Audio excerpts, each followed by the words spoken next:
come on, man. And with the local DBC news, LL Cool J with a triumphant comeback. Morris solo. But tonight, Don't call it a comeback. I've been here for years. I'm rocking my pants. What suffers and fear. What's going on, guys, and welcome to the Real Talk Podcast, the first episode. It's been a long time coming, something I wanted to do for a long time. I told you guys I was going to do this in one of my update / giveaway videos, not one of, but my only one.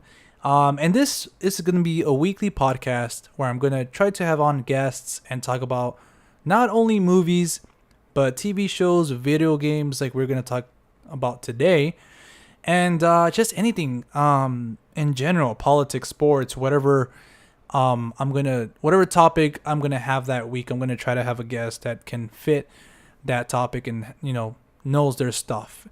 And like you guys can tell by the title of the video, we're gonna be talking. Me and my guest Mo are gonna be talking about Marvel versus DC and kind of where they are as a company, their movies and all that stuff. We're gonna go in depth with some of the things we don't like from each universe, some of the things we want to see from each universe and stuff like that.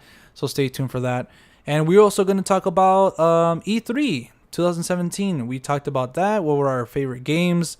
What we thought about the conferences that each company had, the big three, which is Sony, Microsoft, and Nintendo. So stay tuned for that as well. But for the first part of this podcast, I kind of wanted to let you guys know about me. You guys just see me review movies and do other movie-related topic videos. But, who am I? Who is John? Well, my name is John Corona, and I'm 24. I live in Southern California, and I love movies. And for that fact alone, I decided finally this year with my one of my coworkers, Audrey, to do this YouTube channel, The Real Talk. And after, going back and forth with what it was going to be about, the name and all that stuff, we finally settled on The Real Talk. First, it was just Real Talk. We wanted that, The Real Talk, in it. And so, yeah, I've been wanting to do a YouTube channel for a long time. And I do have other YouTube channels. I'm not going to tell you guys what exactly those are. But those when I was younger and stuff like that. And I remember finding out about YouTube back in 2005, 2006, just watching hilarious cat videos and how YouTube started out and stuff like that. Eventually started branching off into a lot of different things, and I made an account. I subscribed to some people that were talking about tech and eventually movies. And it's something that I've always wanted to do back since like 2007, since I can remember. I have a video, my first official video where I'm on camera and talking to you guys about my channel. And I'm just so awkward in that video, and it's so hilarious to see and to kind of look back at that video. And now I'm much more comfortable in front of the camera. I know what kind of persona I want to have on camera, and ultimately I want to be true to myself and my love for movies. And I think that's one of my biggest passions and one of the biggest truths about me, that I love movies. And getting to that,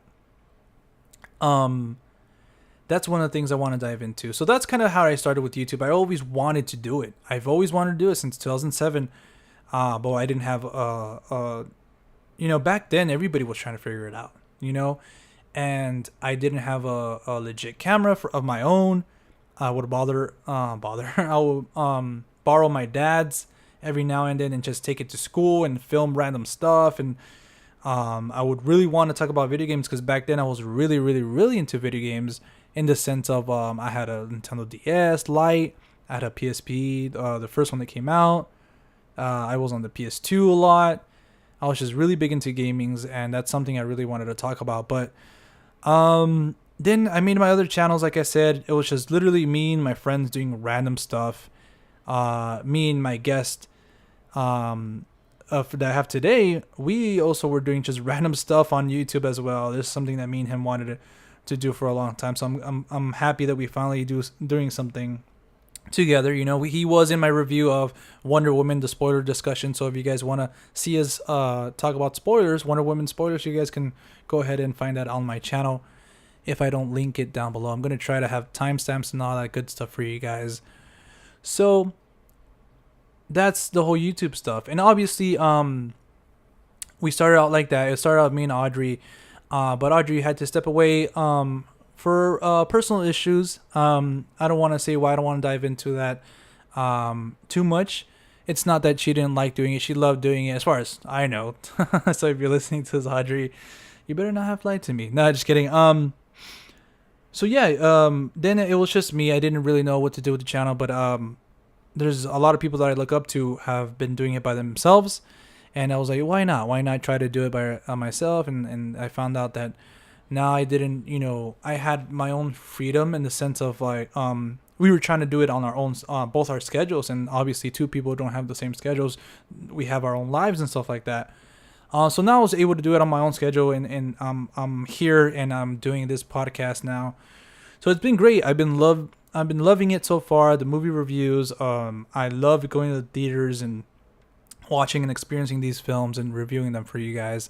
And hopefully you guys are liking it too. And I've been trying to, stay consistent every week and try to bring you as multiple things as I can.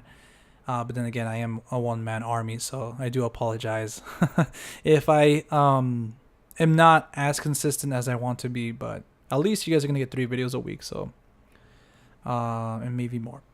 But anyways, so that's the whole YouTube thing. I want to start off with my love of movies, because if it wasn't for that, I wouldn't be here right now. And I'm not in the sense of like movies saved my life or anything like that. Thank God I haven't been in that situation before. But I wanted to talk about how I got into movies and when was the turning point for myself to say, hey, I want to do this. This is something I have to do in my life. And let's start off with the first, not first movie memory, but my father, my dad. He always used to take me and my brother to the movies. Every single weekend we would go. And I just fell in love since then. I fell in love. And he would take us to see, I was young back then. This was in the 90s, I'm a 92 baby, for those of you who don't know. So, and I said my age in the beginning of the podcast. But, yeah, he would always take us to go see all kinds of movies, from American Pie to Alien to the first movie memory I can remember is Ants, that movie with Woody Allen, I believe, if I'm not mistaken. But yeah, I'm just saying we watched a variety of movies, not just like little kid movies. And at home we had all the VHS. For those of you who don't know, it was before Blu-rays and DVDs and all that stuff, and digital.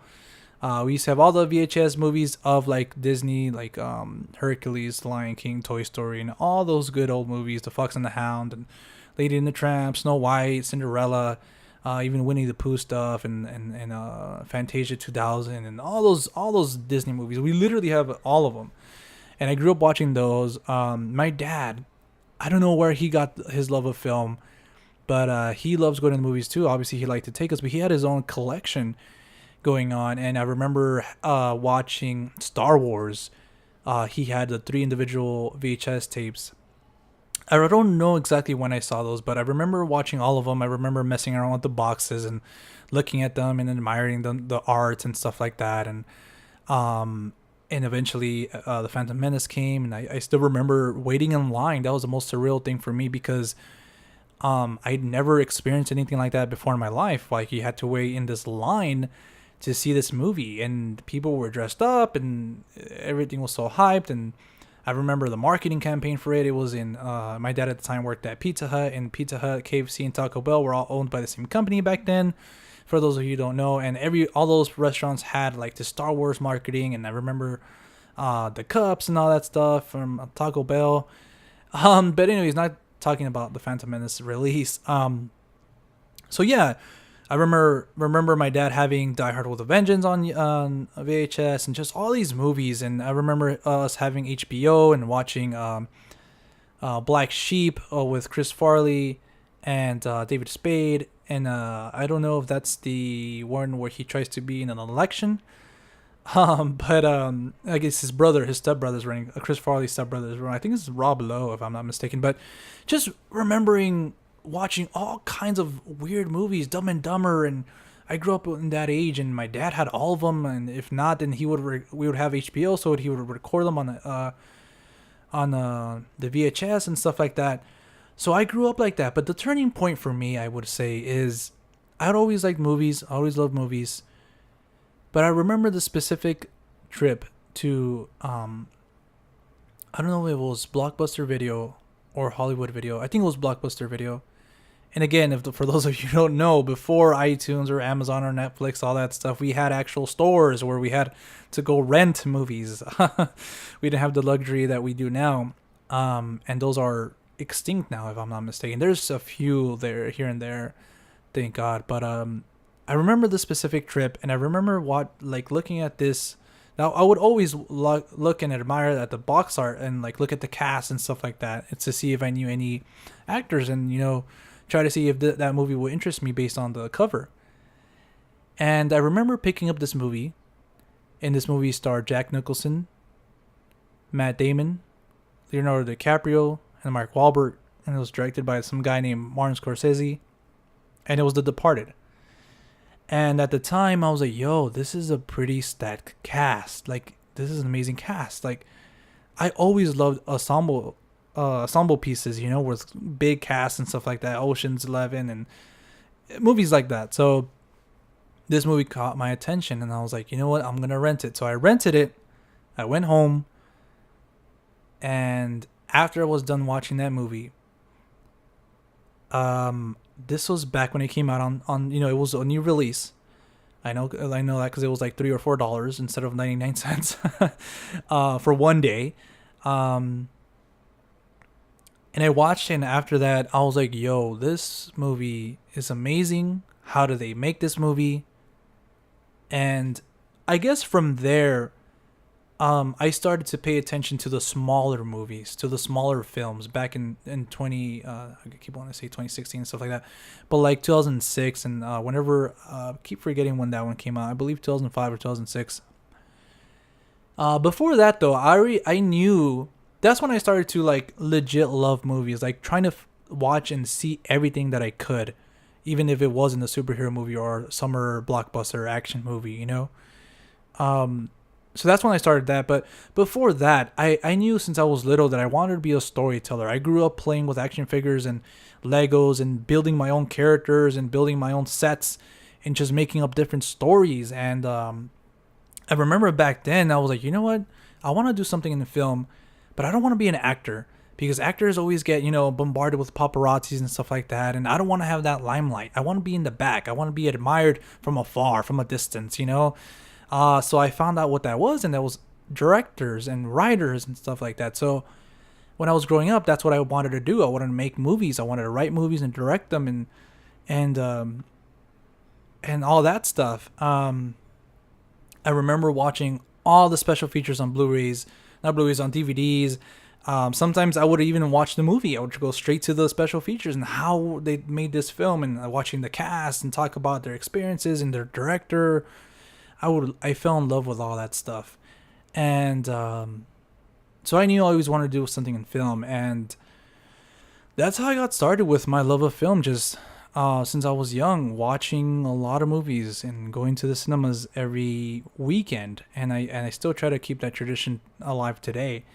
And so yeah, that's that. And that's how I got started on YouTube. I said enough is enough. It's about time. It's 2017. It's about time I get on YouTube and do something with that love of movies, if it's not going to be filmmaking. I did try to go to the Los Angeles Film School, but it was like $43,000 a semester. So I was like, nope, that's not happening. And I did try to do some short films and stuff like that with my friends and all that, but that exactly didn't pan out. And I would like to talk about those experiences in another podcast where it's about life or friendships or whatever. But this podcast is basically my introduction, or your introduction to me, why I'm doing what I'm doing. and how I got into films and how I got into YouTube and yeah, that's pretty much it, guys. Again, I grew up in Southern California, a latchly kid.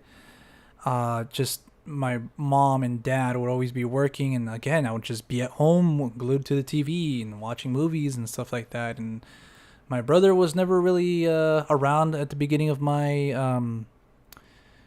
I guess, love of films. I was always just alone watching TV. I remember watching Conan O'Brien a lot when I was younger. Um, and that's pretty much it, guys. I was trying to go off onto a little bit more about myself, but I feel like in these podcasts, episode by episode, you learn a little bit more about me. But that's basically the gist of it. I love movies. I love the way they make you feel and think and cry and laugh and scared and all that stuff. I love it. I love everything about it. I love going to the cinemas, getting your popcorn and soda. And yeah, hopefully you guys are the same. You guys love film as much as I do. And all right, guys, that was the first part of the podcast. It's a little bit about me and who you're dealing with. So let's get on with the actual guest. My guest is Mo, and we're going to be talking about Marvel versus DC and their individual movies. And like I said before, what do we like from them? What do we don't like from them? Where they're going to go, their upcoming movies and stuff like that. So, and then we're going to talk about E3 2017, our favorite games and all that stuff. Who won, if there was a clear winner of E3. And hope you guys enjoy that. And I'll see you there.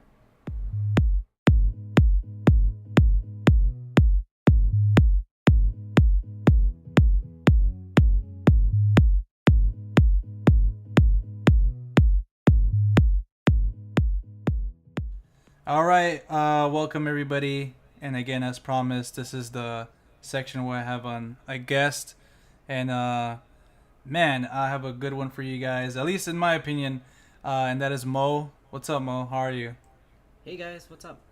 Man, this has been a long time coming, and I'm glad I'm finally doing this. And for you to be my first guest, dude, I mean, I'm pretty hyped, man. Oh wow, thank you. So, anyways, I didn't know it meant that much to you. Well, yeah, of course, man. But anyways, for those of you who don't know Mo, he has a YouTube channel, and he does, of course, among other things. Yeah, man, what's up? What are you doing right now?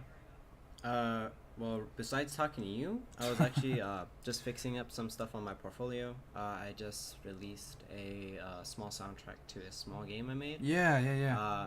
It was actually for a game jam. If you don't know what that is, it's pretty much a bunch of random people get together, they form a group, and then they all have like a week to make a game. So it's like not the most polished thing in the world, but it's like how much can you get done in a week, and if you can actually have something finished and playable in a week.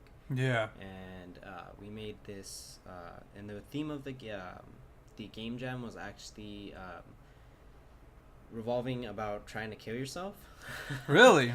Yeah, so like it was supposed to be similar to a game where you try to kill yourself, which was the theme overall. And then other people had these ideas where they were going to, a lot of people had an idea of just being like you know what a daredevil is? Yeah. So like that, like how they just do crazy stunts and stuff. Yeah. Those guys were trying to kill themselves. That's what other people did their games. Someone did a game about a cat.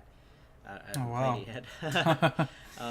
But our game was pretty much a trope on. It was kind of poking fun at RPGs. Yeah. So it was about this character that he just beat the game of an RPG. Like he already beat it. He's level 99. He has max stats and everything. And then he goes into a dungeon and he's like, you know what? I'm kind of like, I have nothing else to do, and I think I fulfilled my life's purpose. Yeah. So I'm gonna die heroically. I'm gonna just try to fight as many monsters as I can, and yeah. Wow. So the whole point is to like fight until like you die. But yeah. The reason why he's doing that is because he wants to die because he has nothing else to do. So he's okay. All my bucket list is checked off. What is there to do now? You know, fuck it. Yeah, just have an honorable death. So that was his goal. Yeah, and then So you did the music on that, right? Yeah. So I'm a composer, so I'll only do the music for anything. I'll never code. Yeah. I do. Well, I don't want to get into that. It's a secret. But yeah. What do you mean secret? Is this something you're not telling me? No, I'm just kidding. I can't. Nah, I can't tell you. Right No, now. it's okay. It's just kind of a project I've had in my head, but I can't say anything yet. Yeah, no, it's okay. Yeah. But yeah, so you have that. You completed the work on the music for the game. You have your YouTube channel too, right? Yeah, on that channel, I haven't been as frequent lately, just because I've been focusing more on video game soundtracks. Yeah. And also just school, because I just transferred to Berkeley College of Music, so I'm Yeah, gonna man. focus on that. But a cover will come when it comes. I'm still like not abandoning the channel. The channel's not dead or anything. Yeah. But I really do video game covers, occasionally anime and just TV show covers. I think I did a couple movie covers. I did like one of them was a Pirates of the Caribbean theme. Yeah, I remember that. Other than that, lately I've been posting my soundtrack stuff on there, just to show some content and show other people what else I do besides video game covers. Yeah, that's it though. Again, I haven't been as frequent lately, but that's just because I'm kind of focusing on other things in my life at the moment. Yeah, no, it's understandable, man. You know, when you have a lot of things going on, you might have to focus more on one thing than the other. But yeah, why I did this podcast, man. I wanted to try something new and something me and you we've been trying to do as well for the last couple months. Yeah. But yeah, man, I thought you would be the perfect guest today to talk about, because you're not just gaming and music. Pretty much you're a jack of all trades, if you will. So Yeah, you can say that. at least in my book, Yeah. So the things I wanted to talk to you about today, specifically the first topic is about Marvel and DC. I kind of want to explore and get your thoughts on each cinematic universe, and where do you think they're going. And I wanted to say, who do you think is like winning right now? But I feel like that's something obviously we're going to get into. And obviously we heard the comments from Kevin Feige, how they think there's not, like a rivalry, like they're just, okay, we're both movie companies, we're both doing this and that. And, we don't find it, they're not in that game, basically. They just want both companies to succeed, because overall they will all succeed, Yeah. So one of the first questions I want to ask you, how is DC now? Like after Wonder Woman, obviously we both saw it, we reviewed it. So if you guys haven't seen that, please check that out on my channel as well. After Wonder Woman came out, where does that leave Justice League? Like, where do you think that, like, does it have to do as well, or what do you think Justice League has to do? Well, dude, here's my theory, man.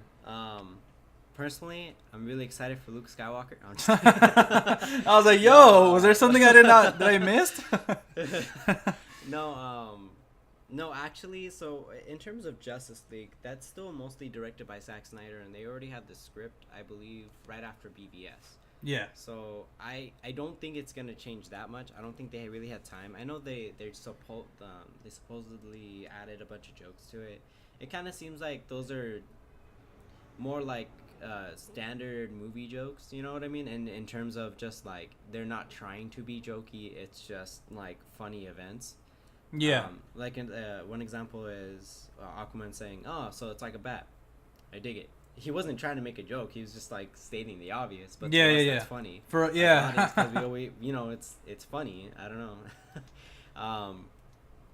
But that's the kind of humor I do like in movies, where it's not so in your face. Yeah. So if they keep up with that kind of humor, and the humor in Wonder Woman is actually really good as well. It wasn't. Yeah, it wasn't too it was balanced, right? Like it wasn't too much in your face or anything like that. Most of the humor came from the fish out of water stuff. Yeah. Which is always funny to look at. It's not like anytime you do a fish out of water story, there's gonna be funny parts to it. You know what I mean? So it's not just a simple I don't know. Like, they're not trying to make these jokes. It's just like these things are new to the characters that are everyday to us, and that's what we find hilarious. Yeah, like the whole ice cream bit. Exactly. That's why Wonder Woman worked so well, because none of the humor was forced. Where I feel like, and I like Marvel a lot, I just feel like in those movies, not the Fox ones, just Fox movies, just specifically the Marvel Studios. Yeah, my bad. We're talking about specifically the cinematic universes for both. You know, like Marvel, Yeah. meaning at Disney, and then DC with Yeah, because Warner if we're Brothers. just talking about comics, then we know DC is doing way better in comics right Yeah, now. yeah. No, yeah, just cinematically. And just because with the rebirth stuff and everything, but just cinematically, I like the humor more in DC. I just wish they. I mean, I can't say that about Suicide Squad and BVS because I feel like the humor there was kind of weird sometimes. But I Yeah. don't know. I feel like after Wonder Woman, they're headed in the right direction. I still really love Man of Steel. I really like Batman vs Superman. I'm not gonna say it was like a perfect movie. There were some things I definitely didn't like about it. Yeah. Suicide Squad, I liked it initially, and then I watched it again, and I did not like it. Like, I don't know, but there's still something about my second viewing where I'm like, this is kind of a chore to watch Yeah. through. I don't know. I did like some Joker bits. I wish there was more. Sometimes it was just like out of context, just weird. Yeah. So I mean, that was what I was looking forward to, and that was kind of disappointing because I didn't get a lot of it. Even in the extended edition, they don't add that much. To be honest. Oops, sorry. And so Wonder Woman is something I actually really, really liked. I liked it better than Guardians of the Galaxy 2, but not better than Logan. Same here, man. I'm right with you on that. I still think Logan is my favorite movie of the year. So Yeah, it's not just definitely- superhero, right? Just overall, yeah, no, man. just my favorite movie in general of the year that I've seen. I haven't seen like that many movies. Yeah. This year, like I'm not like, I think it's more of like a financial reason. I don't have the money to go to the movies all the time. Yeah. Um, And the but- time, right? Exactly, and the time, exactly. But I am looking forward to Spider-Man: Homecoming. I'm still looking forward to War of the Planet of the Apes. But just in terms of the DC universe, I feel like they're heading in the right direction. I think Justice League might stumble a little bit, to be honest, just because it was already written. Yeah. And I think Wonder Woman was its own thing, and that's why it worked really well. But I feel like I'm looking more forward to the future after Justice League than Justice League itself. Even though, like, don't get me wrong, I'm still really excited for Justice League, just to see these characters I haven't ever seen on screen ever before. Yeah, but man. especially like Flash. I mean, it's Yeah. been cool to see it. For some reason, everybody's excited for Aquaman, and I am too. But I don't know. The character I want to see is the Flash. Yeah, me too. Like, I think that's the character I'm most excited for too. Flash. I know a lot of people are really into Aquaman though in the movie. Yeah. But I think that's just because in the trailer they've been pushing like he's a badass guy that makes jokes. But I think they're trying to too hard because you know how before this and even the Injustice game, or maybe even in the comics, New 52, everybody saw Aquaman as like that fish guy. Like Bruce Wayne tells him in the trailer, like, "Oh, I heard you could talk to fish," you know. So I think they're trying to make the cinematic version of him, kind of more like the New 52. As far as I read, which I only read like the first issue, the origin one, the first volume, but the issue. Okay.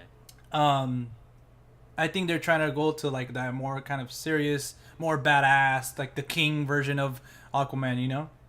Yeah. So I think that's why everybody's a little bit hyped, but yeah, man, I kind of agree with you in Justice League too. Obviously, we both love Wonder Woman. I honestly was a little bit surprised how much I really liked it, man. I was hoping to like it, and I heard the reviews, and I was happy. I was relieved, and but I just feel like I hope Justice League is like not as good because I don't think that could be possible. But I hope it's just not that big of a mess because I know there's a lot of stuff that happened. Obviously, I guess too many cooks in the kitchen, you can say. I just hope it has a clear vision. It expands the universe and just makes us look forward to the next chapter, you know?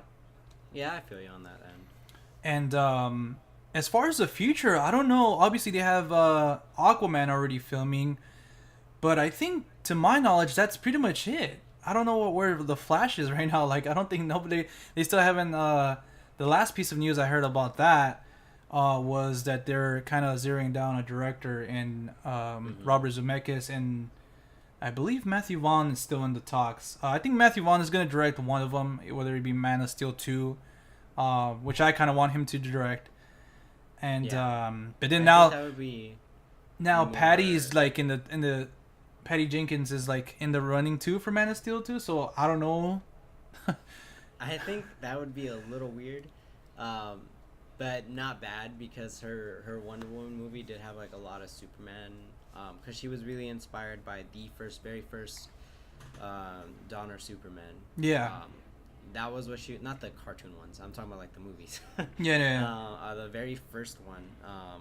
That was a lot of her inspiration came from that, where she wanted to have like a very good inspiration for hope, which is, I mean, that's what the movie provided. You know what I mean? Yeah. So she did a really good job in terms of getting that right.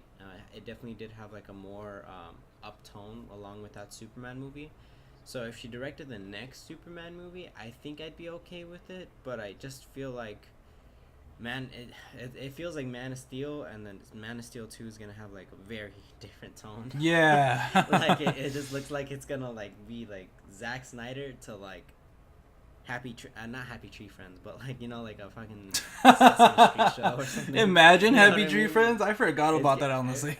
I feel like the first one is like the equivalent of Watchmen, and then like not like the story wise, just in terms of tone. Yeah. Just Watchmen, and then the second one's gonna be the equivalent of like freaking damn it, like I was gonna say 60s Batman, but was it the 60s, or was it the Adam West one? The Adam West ones? Oh, I know, Yeah, man. I hope it's not like that in tone, because then I obviously it won't be that extreme, but I hope it's not that. I don't know how to explain it. I guess what I'm trying to say is I hope the change in tone is like a natural progression. If you watch BVS and then if you watch Justice League and you get to this Man of Steel 2, I hope Justice League is a little bit more lighthearted, so when we transition to Man of Steel 2, it's not like, oh, okay, what the hell happened? You know what I mean? Yeah. So I guess that's what I want. How they're gonna bring Superman into Justice League, I don't know. We'll have to At this point. wait and see, man. Yeah, I really don't know at this point. But let's just hope it's a nice transition to Man of Steel 2, which I hope Matthew Vaughn does direct, because he did a really good job in First Class. Yeah, he's I really love what he's been doing so far. He did Kick-Ass, and you know how high that is in my top 10 superhero films, you know, for me at least.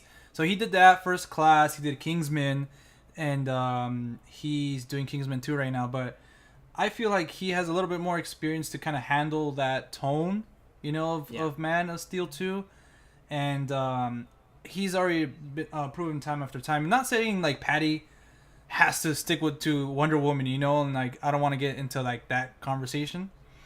Yeah. So honestly, if it's announced tomorrow, Patty's doing Man of Steel 2, I'd be okay with it, you know? Like, I wouldn't complain. Okay. But then where would that leave Matthew, you know? Like, because I really would want to see him direct something in this universe. Because we already have a director for the Batman, which is Matt Reeves. Mm-hmm. We have one for Aquaman already that's shooting. So, what do you think besides Aquaman? You think we're going to get something else next year from them? From DC? In terms of movies? Yeah. There was that crazy rumor where we were gonna have like 4 Batman movies. Was that for 2018 or like 2019? Man, it would be fucking ballsy if it was for 2018. Yeah, no, I know, that's what I'm thinking. Like, what year did they say that rumor was? I don't think it was 2018. Maybe in 2019. I know it was in 2020 for sure. Okay. Because I was gonna say if that's because that's to me that's like a lot of Batman movies in 1 year. I don't know if I can. That would be Batman, like, but like spoon feeding you too much, like forcing it down your throat, like Batman. It would be kind of cool if it's like every character has their. If it's like, because they said it was gonna be like what, a Nightwing movie, a Batgirl movie, the Batman. And then I don't know if Gotham City Sirens would have been one. There you go, Gotham City Sirens. There was gonna be those 4 movies in 1 year. And I was wow, like, that's a lot. Yeah, it's that's 4 movies. Like even Marvel was like, nah, we can't go past 3 movies a year. So imagine just adding a 4th, and they're all the same universe, like the same city. Yeah, they're, you know what I mean. So that's kind of, I don't know. Well, no, actually, Nightwing's in Bloodhaven. He doesn't have his own city, but still, it's like still like Batman-ish. You know what I mean? Yeah, his universe kind of, you know, like his family or whatever. Like people don't get tired of Batman. The guy's been around for over 75 years at this point. Yeah, 80 years. So people are still not tired of Batman, obviously. And there's a reason why everyone loves the character. Some people, never mind. But I was gonna. But there's a reason why even if you don't like Batman that much, you can't complain about his stories. Like even if you're like, Batman's okay, which I think more people are starting to do that. To be honest, I guess to be out of the fold, and maybe because Marvel's getting bigger and everyone's like more on the Marvel train now. Yeah. Because I don't know if I'm the only one that feels this way, but I feel like maybe before like Marvel made all these movies work together with the Avengers and all that, like people were actually more into like DC characters, and those were the characters that were more known. I didn't actually hear anyone talk about Iron Man, before Iron Man came out. But I would hear people talk about the Flash and Wonder Woman still. You know what I mean? Yeah. I would hear. That's just, I don't know if you agree with that. No, I totally agree with you, because thinking about that more now that you bring it up, like we talked about this various times before, how if you have a Mount Rushmore of superheroes, obviously you agree that, and that Superman, Batman will be up there, but of course Spider-Man will be up there, but who else is like, like who's worthy enough, or like at least popular enough that everybody can know? Because everybody knows Batman, everybody knows Superman, even Wonder Woman, Flash, and before the MCU started, it was just Spider-Man basically, Yeah, just Spider-Man and X-Men. Yeah, and X-Men, and they had their movies too, but even before that, with the TV series and everything like that, those were their more popular comics, Yeah, I would say X-Men were pretty popular too, though. I feel like people know X-Men. Like, if you look at the list, there's like a weird list going around, but of the most known superheroes, not the most popular, just the most known, a lot of the X-Men people are actually on that list. Yeah. So, I don't know. I think that's pretty cool. Personally, I know I'm not probably going to get a lot of shit for saying this, but I don't think the X-Men would fit in the Marvel Cinematic Universe right now, even because I like that they have their own way of telling the stories at Fox. Which Marvel, when their rights, it's crazy. At least DC, at least one good thing you can say about DC is they have all their rights. Yeah. For all their characters. They don't have to worry about, like, damn it, we can't use, like, I don't know, Shazam in this movie, you know what I mean? I don't know what's going on with Shazam either, by the way. Oh, I know, man. The last thing I heard was obviously we don't even have a Shazam. We have a Black Adam, which is Dwayne Johnson. That's weird. But like they have Shazam and Black Adam, like they're having their own separate movies, right? Yeah, that was gonna be. I think he obviously Black Adam would appear in the Shazam movie, but he'll then obviously because it's Dwayne Johnson and money, he was gonna have his own spin-off. But that's what I was trying to get at. Like, we don't know what we're getting next from DC. I'm kind of scared. Like, I want something else next year, but again, I don't want them to rush it, because we all know the drama they went on with the Batman movie with Ben Affleck and, all that stuff. So, I don't know. I would love a Flash movie, but at this point, it will seem like it's too rushed. But it's doable. I'm not saying it's impossible, but they just got to take some notes from the TV show. Like, the TV show is doing a really good job. Oh, The Flash. I haven't seen it, to be honest. Like, I think I saw the first episode and thought it was too cheesy for me. Yeah. But from what I hear, the Flash TV show is doing very well. Very, very well. People love that show. More than Green Arrow, more than any that. From what I hear, the favorite shows besides the Netflix ones, because then obviously I feel like Daredevil would win. Besides the Netflix shows, then I feel like the Flash is doing like one of the best for DC at least. Yeah.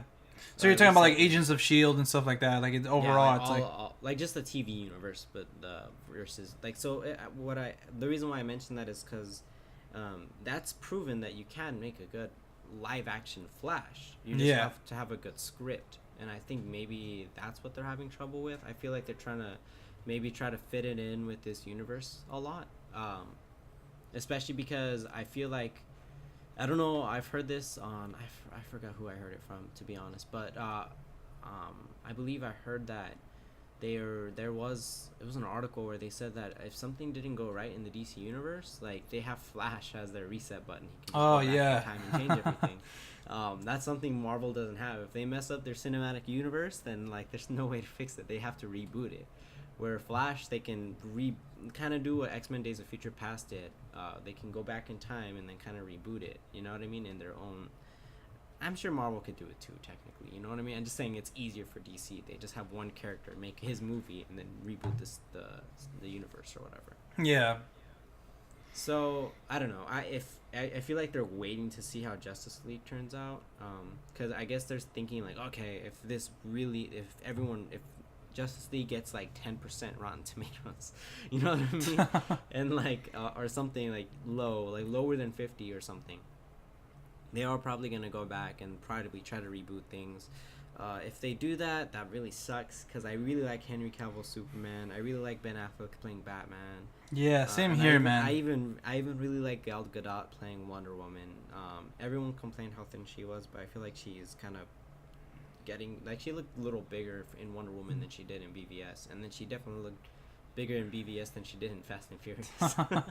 Honestly, now that you mention, like, her physical appearance, like her weight or whatever, I haven't thought about that one bit. Yeah, exactly. Like I haven't really thought about it. Like everyone was complaining, like, oh man, my Wonder Woman needs to be like buff as fuck or something. But yeah, it's to me now at this point, it's just have someone that's not too skinny. You know what I mean? Just have just a woman play the role because I feel like that Wonder Woman body type. The way she has it is really hard. Yeah. You know, to get, especially like it's not impossible. I'm not saying it's impossible, but it's really hard to have that because if you look at her in the comics, sometimes she's super skinny, sometimes she's super big, sometimes she's like bigger than Superman. It's really weird. So what the heck? Yeah. So I guess it just depends on the comic. So that's what I'm saying. Like to me, it doesn't bother me. Everyone was complaining about her weight, like, oh, she's too skinny, blah blah blah.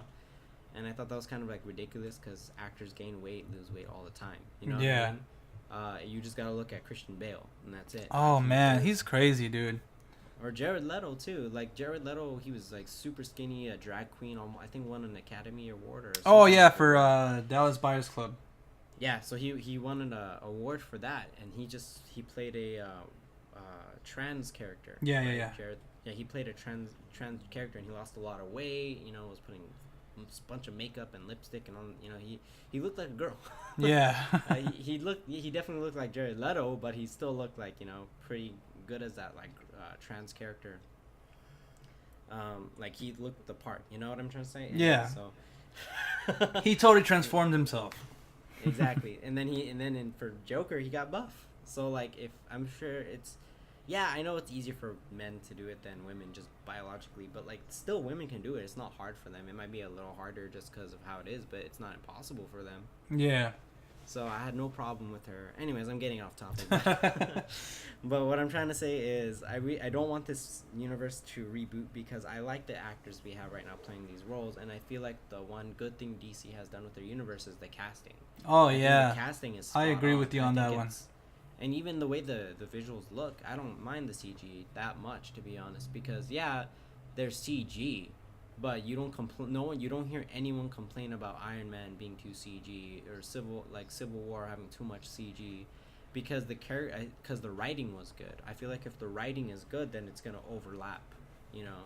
Yeah. That's why everyone loves Wonder Woman. They'll say, oh yeah, that part looks a little CG, but who cares? You know what I mean? Like the characters. And the story overall. The script was very well done, so no one really looked at the CGI at all. You know? Yeah, they were just invested in like everything going on. Exactly. So that's why I'm saying, like, it doesn't matter if you have too much CGI or not.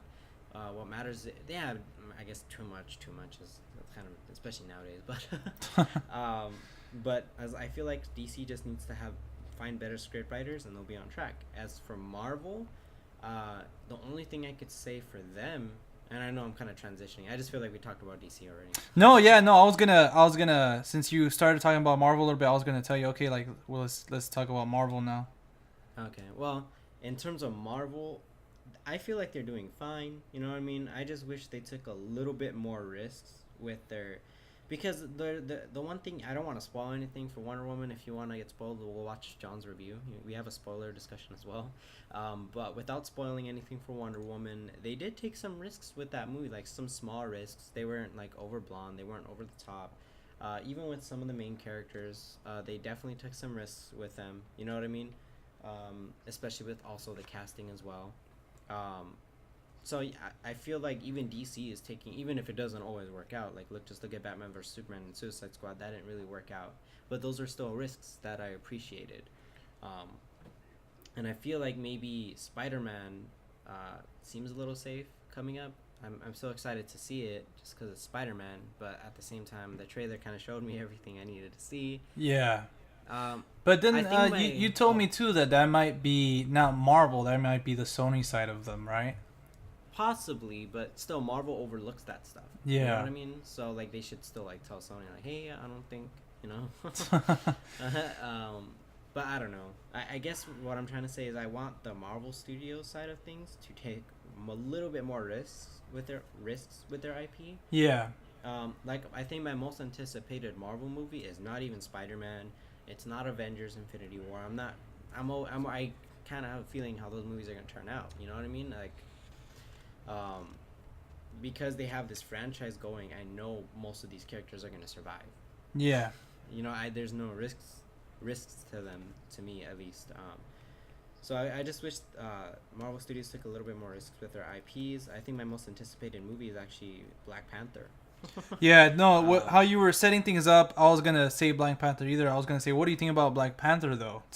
Yeah, no. Black Panther is actually my most anticipated on Marvel Studio side. I think that's my most anticipated property. And if you're just talking about most anticipated Marvel movie from Fox, Sony, Marvel Studios, then I'm going to say, honestly, Deadpool 2. But yeah. Oh, wow, really?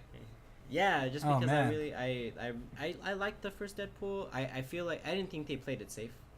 I think they played it safe making Deadpool. I think they took a risk in making Deadpool, but I thought the movie itself just didn't take that much risks. Yeah. But it was something different, of course, but it was something different. But like in just the terms of the character, they didn't take risks with the Deadpool character, which is fine though, because it's his first movie. You don't have to take those risks. Just make a solid, good first movie. And the reason why I'm excited for the second one is because it seems like what Fox is doing with their X-Men stuff is actually taking risks. Yeah. Just look at Logan, and you can see like that was a huge risk to do that. Yeah. Can I spoil something in Logan or not? Nah. Okay. I don't want to have to, right. like pause here and stuff like that, Okay. So, well, let's just say they took some pretty good risks in Logan, especially when it comes to the ending. Spoil. Nah, just kidding. No, like you know what I mean. No, yeah. So yeah, that they took some pretty big risks with that movie, and especially with the tone, certain things that happen, you don't see any superhero movie. It doesn't feel like a superhero movie, and that's why I like it. Where all these other movies feel like, okay, look at the spectacle. Logan was just kind of like, okay, look at this character, look what he's going through. It was definitely more of a, instead of a spectacle, like you said, it was more of a character piece. And I feel like, for Hugh Jackman's, he says this is his last performance, we don't know. But I feel like if it is, what a way to go out, with such a great movie. Do you think he'll come back for Deadpool 2? I wouldn't want him to come back unless it's not even for the MCU, because I don't know, I just don't see it fitting well, like meshing well together. Mm-hmm. I don't know, maybe, but unless they have like a Deadpool Wolverine team up movie, that I honestly would love to see that. But yeah, with Hugh Jackman. Okay, just yeah, no, yeah. I was gonna say, but I feel like in terms of Marvel, I agree with you in the sense of maybe they struck. And I know you told me this before too, but they struck this gold mine in like this formulaic like way they do their movies, and they're okay. We have this and it works, so let's just keep doing this. Yeah, it's like they have the formula and it works, so they just they don't want to break what works. But I feel like they're at a point where they can take those risks now, because even if they stumble a little bit, they can just make it up with the next movie. You know what I mean? So yeah, like I feel like no matter what movie they put out at this point, it's gonna make money, even if. It's Oh yeah, man. It's gonna be interesting because eventually they're gonna have a bad movie. Like no, like it's just crazy how the streak has been going with they have just constantly Great movies. good.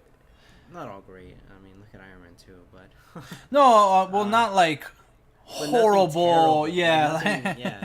Like none of their movies have gotten as much backlash as Batman versus Superman or Suicide Squad or X-Men Apocalypse. You know what I mean? So even though I actually really enjoyed X-Men Apocalypse, but anyways, I'm not gonna say it's my favorite, just so you know.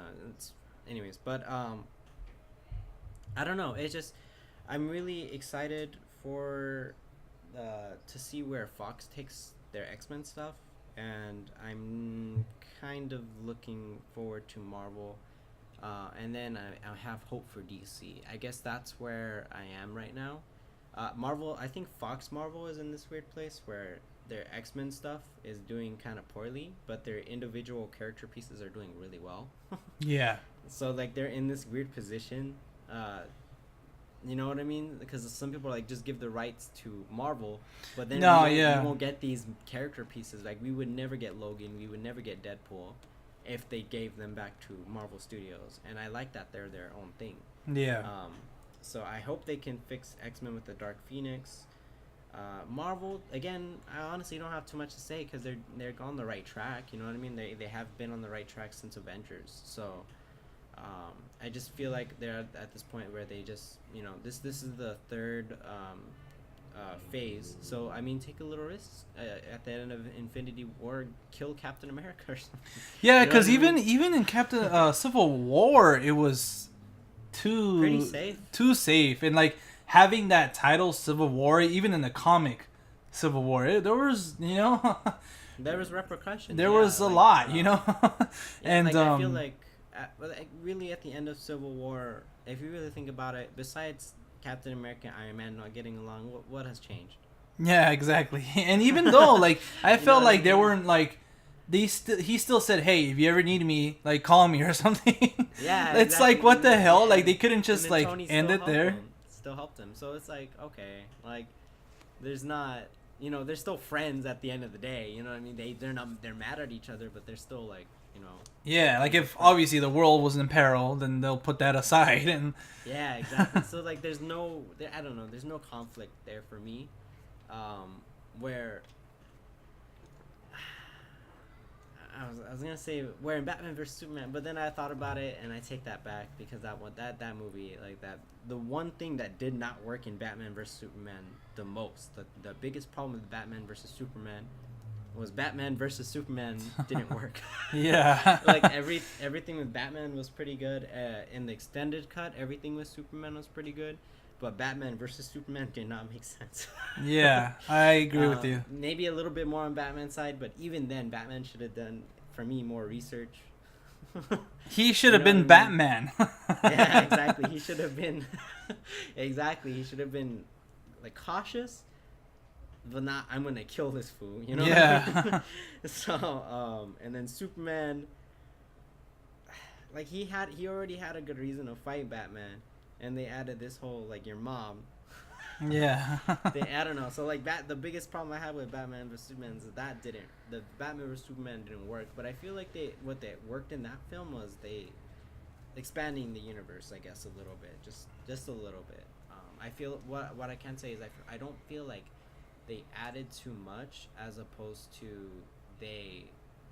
what they added, how they wrote it was bad. Yeah. Does that make sense? No, yeah, it makes perfect sense.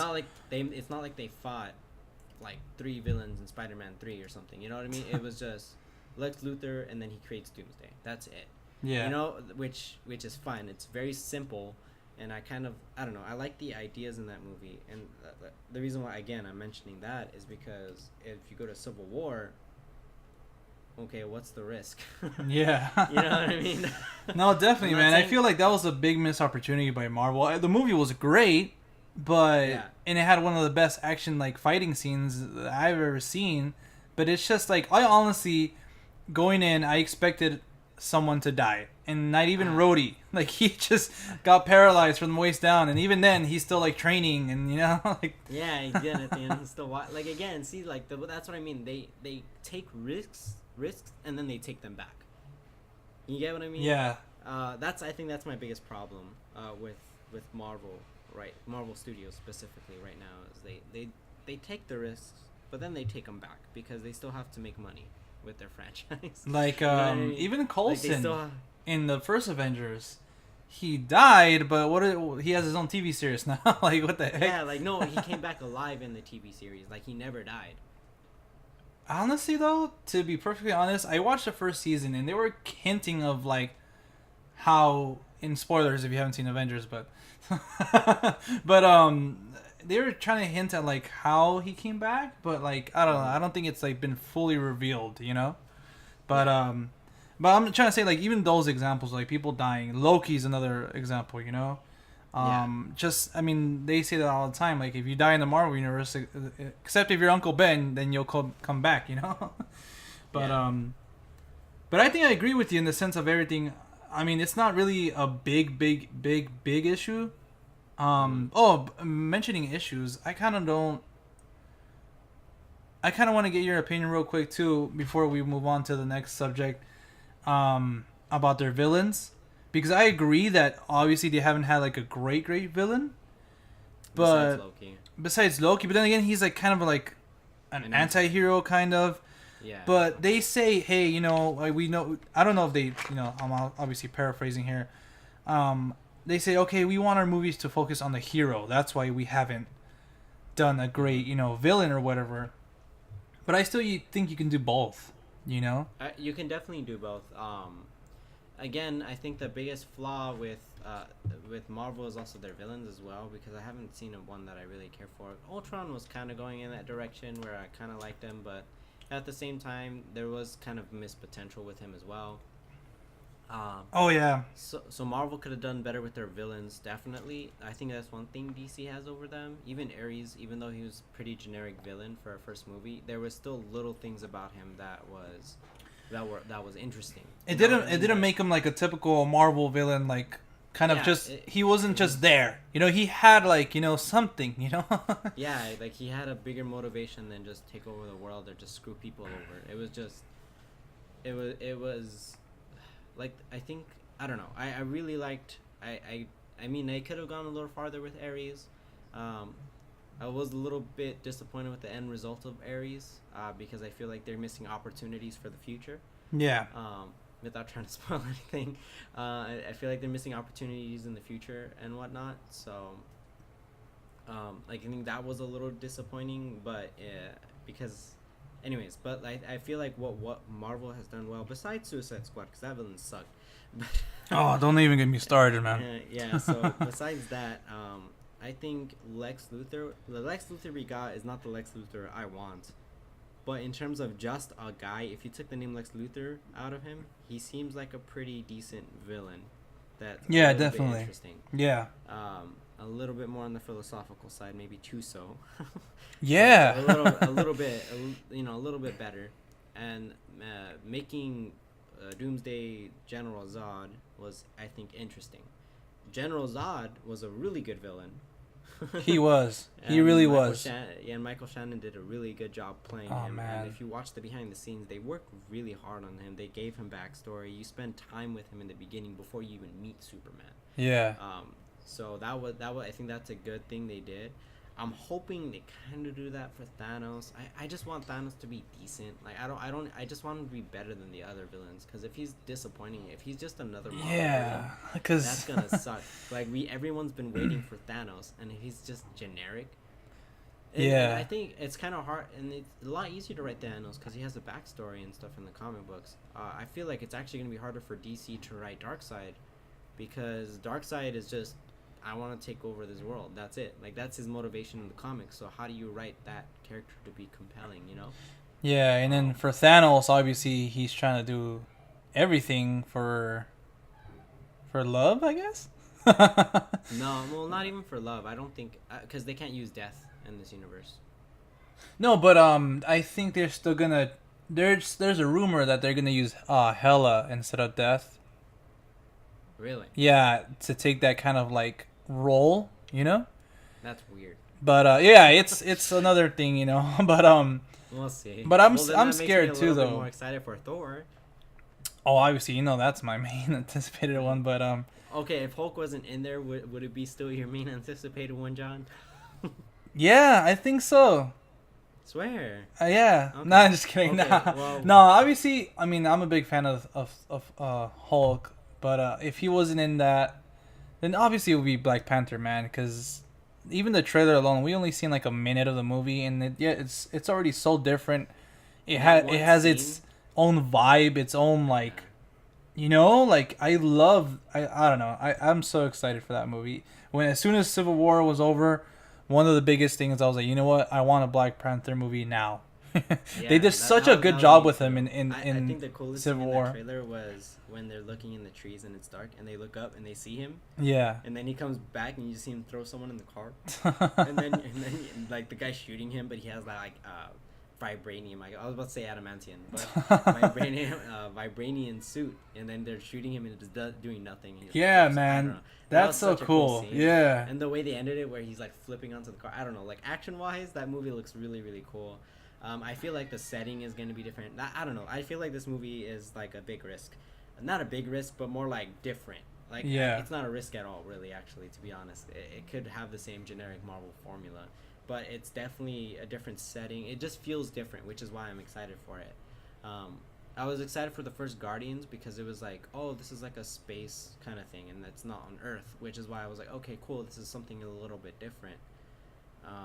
And that's why I'm excited for Thor 2, because again, it's something a little bit different. Even though I am okay with the first Thor movies, I think they're just okay. The first one's really good, at least in my opinion. I love the first one, and the second one, I love, like me and you both agree, we love the whole Thor Loki, how do you say, his relationship dynamic. Mm-hmm.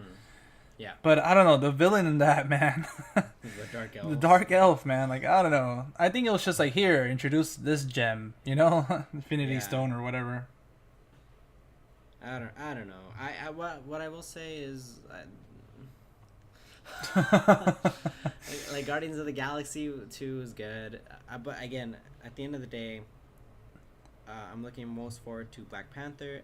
Who's playing the villain Black Panther? I thought it was like another celebrity. Michael right? B. Jordan is There you one of go. the villains, but I think there's Oh, another. he's one of 'em. Yeah, I think there's like another Oh, he's presence. not the main one. I think he's part of like a group that's trying to Okay. take over like See- either Wakanda or something, you know? I think one cool thing about you not. I hope I can say this, but I was gonna say I think one cool thing about you not having to do the movie news anymore is you don't have to watch the trailers. You can go in with a more open mind. Yeah. No, for those of you listening, I'm not covering the movie news anymore, and that's something I'm excited for because there was one trailer that I saw for a particular movie and I didn't like that.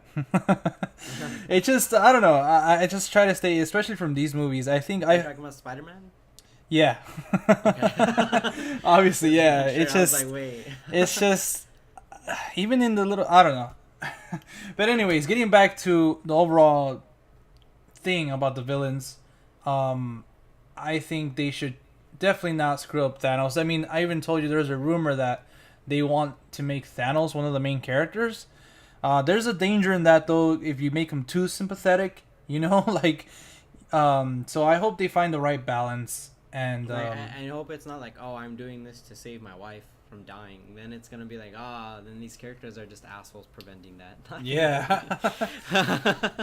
Yeah, we'll see though. It's coming out next year, and I mean, I'm still more excited for Black Panther, even though we're getting Infinity War, you know. And there's been a rumor that Scarlett Johansson said that there's over 60 characters, and there's even one scene. Jeez. There's one scene that she said there's 32 characters in one scene, and it's like, what the hell, you know, like, like, so let's just hope That's this movie is good. Fucking And crazy, yeah.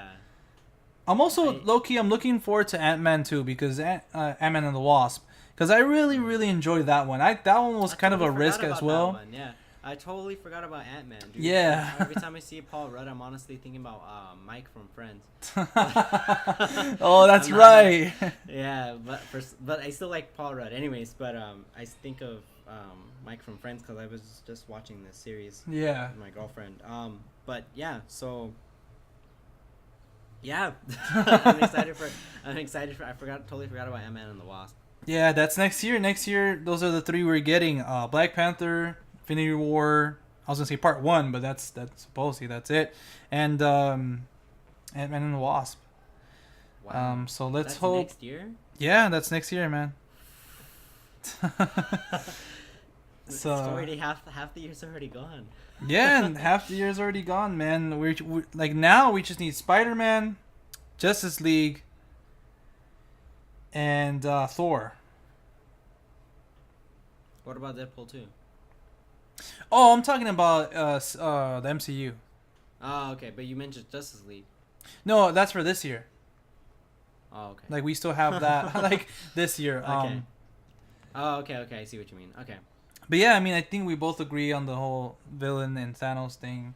Yeah. So yeah, that was pretty much it. I just wanted to talk to Mo about, the state of the both, I guess, cinematic universes and get his thoughts and let us know your thoughts down in the comments below. If you guys agree with us, disagree with us, what's your most anticipated movie from both cinematic universes?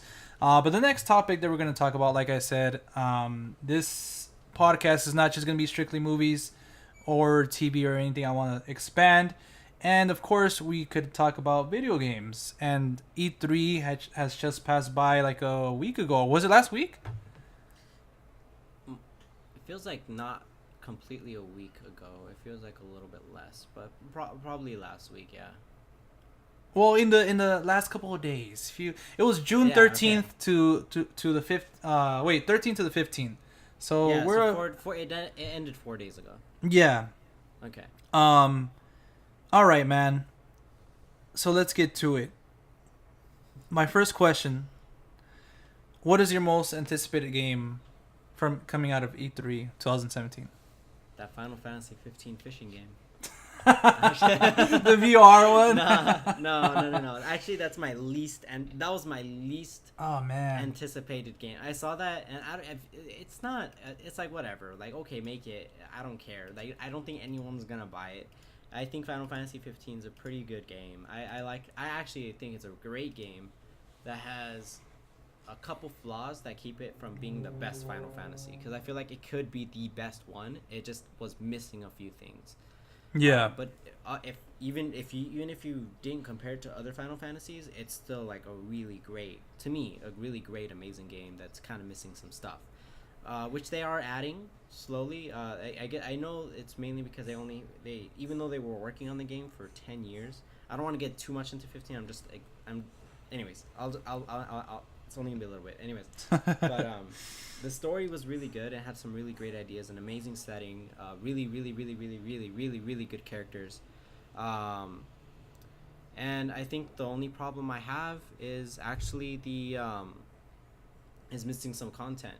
And the reason why I'm mentioning all this stuff is because they want to add more content, and recently they put a survey in the game saying which bits of content do you want the most. Really? And then some of it was a lot of it was like I think 5-6 of them were story stuff that everyone really wants to see expanded upon. Yeah. And we only got one. We only got to choose one thing, just one. Damn, that sucks. Yeah. So exactly. So if we only got to choose one thing, and then they're gonna base the survey off that. They're gonna give us multiple things, but they're gonna base the survey off like what the top 7, I think, or top 6, was voted on their survey. And the reason why they're doing that is because they have to focus on the Final Fantasy VII Remake and Kingdom Hearts 3, so they're trying to finish production on 15 with all the side stuff. Yeah. But to me, I think it sucks that they're releasing this fishing game, because I feel like if they didn't have this fishing game, they could release a couple more things from that survey that would make the actual game better. Which is why I was really upset about that fishing game for the VR coming out, because I feel like that's just a waste of resources. Exactly. That was exactly what I was thinking watching the Sony conference. When that was announced, I was like, you know what? I think they're just trying to, get as much as money they can from VR, and they say, hey, Square Enix, can you do this? And Yeah, They I feel should have. like I actually don't even think Square Enix did that. I think that maybe Sony asked them because they're trying to get VR going and stuff. Yeah, and they're trying to capitalize on the success of 15, you know? So they're trying to say, Yeah. okay, you know. But yeah, you're exactly right. That was my thoughts exactly. This is wasted resources that could go to these games that the fans are actually asking for. You know, more content for 15, the remake of Final Fantasy 7 and Kingdom Hearts 3, because we don't know when we're getting those, you know? I wanted to shoo her away. It's all good. It's all good, man. So where was I?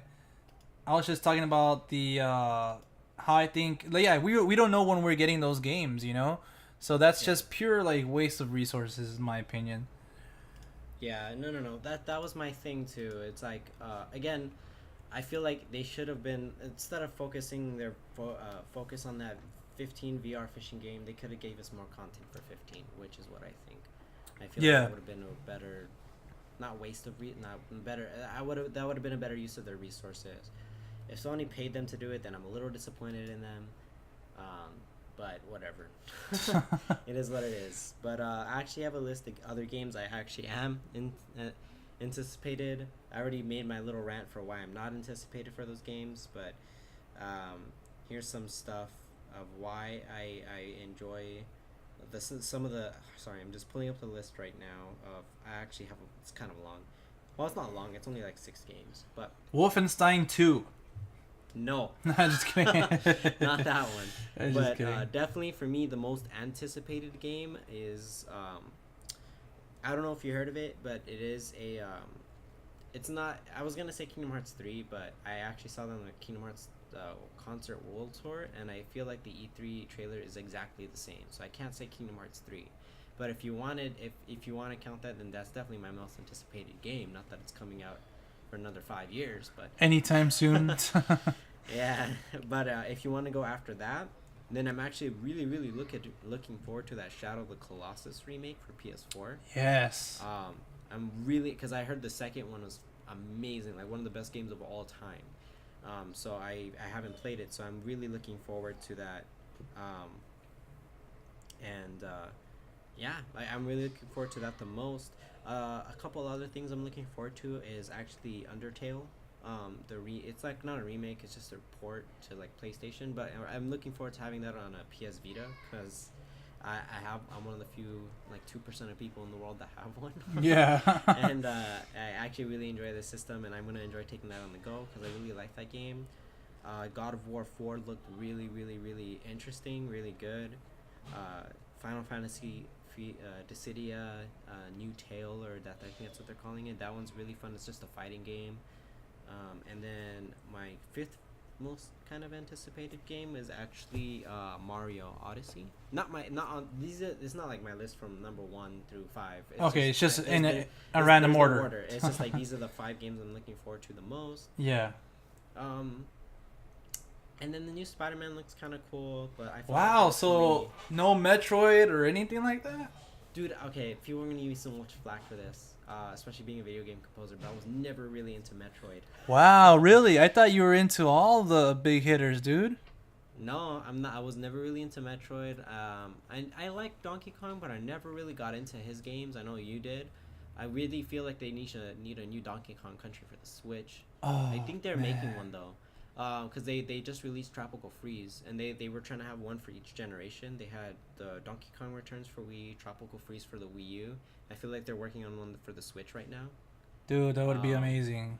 It's gonna I feel like they're working on it, but with Nintendo, you never know these things. But I think another game I want to hear your thoughts on this. But what do you think about them a few days ago having a Pokemon Direct announcing just a few little cheap games, and then at the actual E3 they're saying we're actually working on a game. Just hold on. I feel that was like pure just reactionary. Because everybody was disappointed. Hey, we wanted the full RPG for the Switch this year and stuff, but I would rather, like you said, also you told me this. I would rather them just make a whole new entire adventure, like a new generation of Pokemon for the Switch instead of just porting one over, and them completing. Okay, they have Stars. No, Stars. They have Pokemon Moon and Sun. and completing that trilogy, even though they have like Ultra Sun, Ultra Moon. It's more like a duology. Yeah, so duology, like completing that, and can then now like focusing on your next. Like instead of just being rushed or just a port, because, I guess we could actually just want to clarify, that's not actually a sequel to Sun and Moon. It's more like a retelling. Yeah. It's like an alternate timeline story. Some weird thing, and they've never done this before. So I'm kind of interested in what they're gonna do, but it's just a retelling, just to clarify that. Yeah.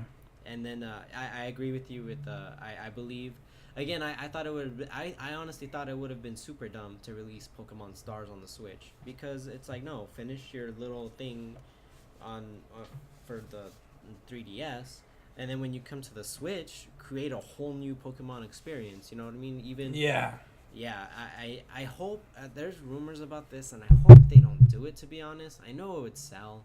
But let me ask you one quick question, just so I can confirm this. Would you rather have a new Pokemon experience with new Pokemon, a new world, or a remake of Generation 1 on the Switch, though, fully HD, with like freaking, I don't know, like you can still trade with your friends and all that stuff, battle online, and it looks like HD, like Zelda Breath of the Wild and stuff? Or would you have just a brand new world, brand new Pokemon, along with their old Pokemon as well, like a mixture of both? And then, to be perfectly honest, I know this is probably gonna shock you, but I want to see Donkey Kong Country. No, just kidding. No, I would want to see a whole new adventure, dude, because I grew up playing Pokemon Blue, and then when they came out later, Leaf Green and Fire Red and stuff. I think I actually like traded you or something. Yeah. And you haven't forgave me since. But I don't know. I don't want to say I'm tired of it, but I feel like those games are there if we want to like relive them. Obviously, if we can, it'll be cool to experience that remake with HD and like whatever the new mechanics they can add to the game. But I feel like, especially since it's a new system, I think it should just be a completely whole new adventure, because if you go back to the first gen, you're kind of limited to the Pokemon as well, and there's a lot of great ones that I really enjoy from the, from Silver and Ruby and stuff like that. So I'd prefer like a whole new one. Yeah, that's what I was thinking too, because even the newest generation of Pokemon has some pretty cool Pokemon. Like they all of them are gonna have their stinkers. You know what I mean? Yeah. Even the first generation. Snorlax. Yeah, exactly. No, nah, I'm just kidding. But like for example, everyone says like, oh, Gen 1 has the best Pokemon, but I'm like, really? The rock with arms, the upside down Pokeball with the eyes, you know what I mean? That seems like, pretty lazy. Yeah, exactly. And yeah, I know to me, fifth generation is actually my favorite generation, and I've playing since like second generation. Not first. I'm not a first gener, but I have been playing since the second generation onward. And I think my favorite generation actually right now, just in terms of story and overall experience, was actually Generation 5 because of the amount of content. Yeah. But I will fully admit that had the ugliest Pokemon in the series. Like some of the ugliest Pokemon within the series. But they had a lot of cool Pokemon as well. And I feel like if you just cherry pick the cool ones from every series, from every generation, and then you put it in this game and add some new Pokemon, I think that would be fantastic. Yeah, same here. That's what I would want. Yeah, like from every generation. I feel like every generation has some cool Pokemon. Even fourth generation, they had that like Thundercat. Do you know the Chimichar and Luxray? I think those Chimchar. Oh yeah. No. Do you know off the top of your head that Pokemon that has like a volcano in their back of their? It's like a cowl. It was from a generation 3. Camerupt, I think. Yeah. Yeah. I don't know. Yeah, I know what you're talking about. He's like a camo. He has like 2, and Team Magma used him. Yeah, and then it had like before he evolved into that, he was like yellow. Yeah. I don't know why he just popped up in my head. But anyways. Yeah, but I get what you mean. So it's cool. It's good that they're announcing another Pokemon game. Pretty much is what we're trying to get at here. Yeah. It's good that they are. Even if that was reactionary, that's still fine to me. Like as long as we know something is coming. I'm still excited for the one that's coming for the Switch though, because that one like flew over my head. I honestly thought it was a complete new game for the Switch, but you told me it was like a port with all The the Wii U game, yeah. it's with all the Pokken DLC Tournament. or something, right? Yeah. Pokken Tournament. So it's pretty much a street. It's the people who made Tekken, and I think some people that worked on Street Fighter. They made a Pokemon fighting game. So like you choose your Pokemon and then you fight.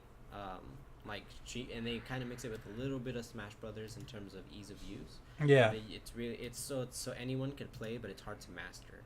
Wow. If you master, it's very rewarding. That's what I've been hearing. So apparently, it's really really fun. Like some people are even saying it's more fun than the main games, because you're actually using the Pokemon's move and you actually have to do the moves in battle. So it's like it's still two trainers throwing their Pokemon and battling, but you are controlling the Pokemon. Yeah. So I'm so excited for that one. I think I might pick it up, man, because it looks think you really should cool. definitely pick it It up, yeah. and it's definitely a different Pokemon experience. That's something I think someone like me would need, instead of just the RPG. 'Cause I've been playing them forever since they've been Yeah. available. So I think that would be pretty cool. Because even when Mystery Dungeon came out, I really appreciated it, because it was something different. Yeah, I really like Mystery Dungeon as well. I remember you getting it when we were kids. Yeah, I really enjoyed playing it. It was just, like I said, a different experience. But getting real quick to my most anticipated games that were announced, I can say, I don't want to say like my favorite one, but I'm really really hyped for Super Mario Odyssey, because it's just that trailer they showed, it just showed you way more stuff, and like And you it just wanna looks know like a why you're hyped? huh. Because you have a fucking Switch. well, yeah. I'd probably be more hyped if I had a Switch, but I don't have a Switch. Oh, So that's I'm not so that- that's only a Switch exclusive? Yeah. Oh shit! I thought it was like No, it would make sense. because they're using the Breath of the Wild. I think they're using the Breath of the Wild engine for lighting and stuff. Yeah. Now that they don't have, because the Breath of the Wild was limited in terms of it had to be on Wii U and Switch, so they couldn't take it all the way with Switch. Yeah.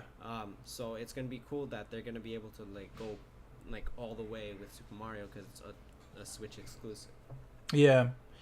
So that's one that like I don't want to say again my most anticipated, but of course a few on my list are God of War and the Xbox One X. That looks no, just kidding.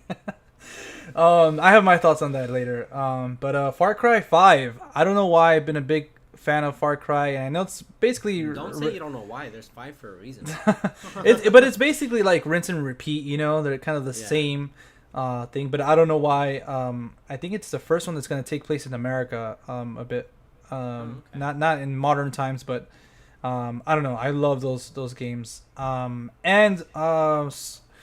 Skyrim, but only because I haven't played it, and since I have a Switch, I feel like now would be more it'll fit more in my kind of lifestyle, like always on the go. And I was always scared to get into Elder Scrolls because like those are like massive. They're an RPG, right? Elder Scrolls, yeah, it's a Western RPG, so it's not like turn-based. You move around and stuff, and I've been actually playing Elder Scrolls Oblivion, which is the game before Skyrim. Really? So- Have you really? Yeah, that's actually the game I'm playing right now. Oh, Because wow. I always wanted to get into the series, and I really like it. The only problem I have with Elder Scrolls game is like you get so lost, you don't even know what you're doing in the main story anymore. Like, Oh damn. and then it's like you never really finish the game. They're like so long. I just don't have that time to just invest. in them. That's one of the reasons why I'm scared. I was originally scared, like I didn't pick it up for the PS3 and stuff like that, because they're just so huge, They're like so fun though. They're so fun. They're so rewarding to play. It's an amazing game. I always have fun jumping in and just playing and just doing things. It's the exploratory stuff in Breath of the Wild. yeah. Imagine that with better side quests and just the exploration part. I think Breath of the Wild overall is a better game, but anyways, I don't want to get into Breath of the Wild, but I just do. Stands A little bit later, though. Later. A little bit, because there's DLC for that. So Yeah, we can't talk exactly. about it. So yeah, there's some stuff for Breath of the Wild coming out, which is cool. But the reason why, imagine, just to tell you about Skyrim and stuff, and the Elder Scrolls in general. Imagine that, except everything's in first person. Your character doesn't talk, but you could still interact with other people. You have dialogue choices. There's fun quests to do, and the bosses are pretty hard sometimes. Except that I don't like the combat in any of the Elder Scrolls series. To be honest, it's very clunky to me. Yeah. Skyrim improved on that, but it's still like not as great as something like say Dark Souls or Breath of the Wild or Kingdom Hearts. You know what I mean? Where those games have their combat like on point. Like, you know what I mean? Kingdom Hearts are a little overpowered. I think they do a lot better in leveling your character in terms of power with the newer games. So the ones on handheld, now all on the PS4 collection. Thank you, Square Enix. Yeah. Also, I don't know if you know this, but during E3, did you know that they made an update for 1.5 plus 2.5, and they added some few scenes to the original games? No, this is the first I'm hearing about it. Yeah, because they didn't announce it at E3. They just kind of did it during E3. What the heck? They made an update and they added some scenes for the original games, and they actually improve on some things. It's really cool. Really? Yeah. There's a certain scene in the 358 over 2 days movie where they improved something there. I don't want to spoil it for you because you still need to pick up that game. Yeah, I do.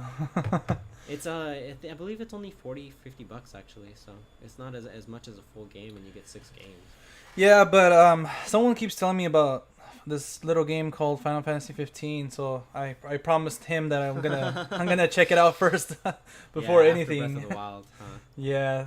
I think you'll have fun with that just because it's a lot shorter than other Final Fantasies. You can beat the game in 25 hours, and you have that time. Like, I'm pretty sure you're more than 25 hours in Breath of the Wild. It's so crazy that it's hard to believe that once I pick that game up, it's gonna be my first Final Fantasy game. Actually, no. You want to know the first thing that the game says? What does it say? A Final Fantasy for first timers and fans alike. Oh wow. Yeah. I feel special. You'll have fun. Yeah, it's a game also for people getting into the series, which is great. I actually agree with that. They did a really good job making it like kind of a gateway for other people. So you'll enjoy it. All right, cool. I'm excited. But now I guess we can talk a little bit about, like we said, the Breath of the Wild DLC. What do you think about that? There's not just one, but 2 coming out, I think. Yeah, there is. No, it's a pack. I actually kind of disagree with one thing. I agree with the gameplay stuff on the DLC. I do think the story stuff should have been in the actual game. Like there's this one quest for the Master Sword. It's Trial of the Master Sword, and I feel like you should have got that quest after you got the Master Sword in the game. Cause Master Trials, right? Yeah, Master Trials like and that, Champion's Ballad. Yeah, so I think it's like the Champion's Ballad is like, all right, so you beat 2 of the Divine Beasts, right? Yeah. It's like, imagine that, but more context around those people. Okay, yeah. Well, that Champions refers to those people, right? Yeah, exactly. So they're called, yeah. But I guess what I'm trying to say is, tell me if you disagree, because it's okay to disagree. I've seen some people disagree with it. Yeah. Because they felt like how the champions were handled were fine. But like other games are very story focused, and this one had very minimal story, to be honest. Like yeah. The characters, you probably feel bad for them, but you're not like invested in these characters. You know what I mean? Yeah. The champions, I should say. So, the reason why I'm kind of upset is because now they have this Champions Ballad thing, which kind of looks like a story thing that should have been in the game originally. Like a lot of this stuff.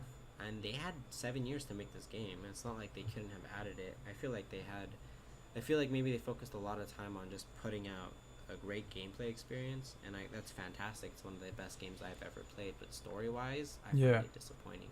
And I feel like just adding this stuff after the game already came out is a little like, okay, I wish this was in the actual game. I didn't have to pay $20 for all this stuff. Yeah, like the good old days. Yeah, exactly.